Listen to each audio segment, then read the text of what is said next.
بسم الله الرحمن الرحيم. السلام عليكم ورحمة الله وبركاته. نحمده ونصلي على رسوله الكريم. أما بعد فأعوذ بالله من الشيطان الرجيم. بسم الله الرحمن الرحيم. فإن تولوا فقل حسبي الله لا إله إلا هو عليه توكلت وهو رب العرش العظيم. صدق الله المولانا العظيم. সম্মানিত বন্ধুগণ, তো আপনারা সকলেই কেমন আছেন? আশা করি আল্লাহ সুবহানাহু ওয়া তাআলার রহমতে সকলেই ভালো আছেন। আমিও আল্লাহ সুবহানাহু ওয়া তাআলার রহমতে খুবই ভালো আছি, আলহামদুলিল্লাহ।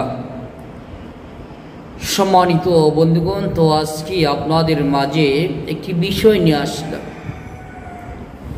বিষয়টি হইতেছে শত্রু দমন করা, বা শত্রু যেন কোনোভাবেই আপনার ক্ষতি করতে না পারে, বা শত্রু যেন একদম নিঃস্ব হয়ে যায়, একদম স্তব্ধ হয়ে যায়। এর জন্য কোরআনী একটি আমল নিয়ে আসে। ইদানিং অনেক জায়গা থেকেই অনেক ভাই এবং বোনেরা কল দিতেছেন যে শত্রু দমন করার জন্য কোরআনী কোনো আমল আছে কিনা। যে বিষয়ে একাধিক আমল আছে, তবে আমি নিজে এবং আমার পরিচিত যাদেরকে একটি সহজ একটি আমল দিয়েছি, তারা করেছে ইনশাআল্লাহ খুব দ্রুত এবং ভালো রেজাল্ট পাইছে তারা। এই আমল করার পরে কোনো শত্রু তাদের ক্ষতি করছে আমি এখনো শুনিনি। আমলটা কি? আমলটি হইতেছে ফজরের নামাজের পরে এবং মাগরিবের নামাজের পরে, ফজরের নামাজের পর এবং মাগরিবের নামাজের পর 11 বার ইস্তেগফার ও দুরূদ শরীফ পাঠ করবে প্রথমে। এরপর সূরা লাহাব 30 নম্বর পারার একটি সূরা, সূরাটি হইতেছে এই সূরাটি, আউযু বিল্লাহি মিনাশ শাইতানির রাজীম, বিসমিল্লাহির রহমানির রহিম। তাব্বাত ইয়াদা আবি লাহাবিন ওয়া তাব,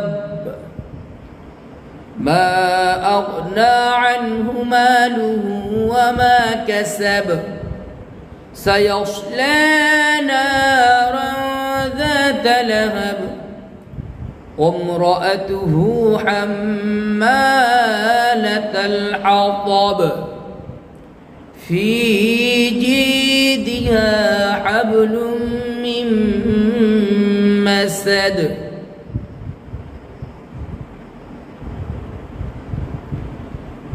সম্মানিত বন্ধুগণ, এই সূরাটি 100 বার পাঠ করবে এবং বিকালেও 100 বার পাঠ করবে। আবারও 11 বার ইস্তেগফার ও দুরূদ শরীফ পাঠ করে আল্লাহ পাকের নিকট দোয়া করবে। ইনশাআল্লাহ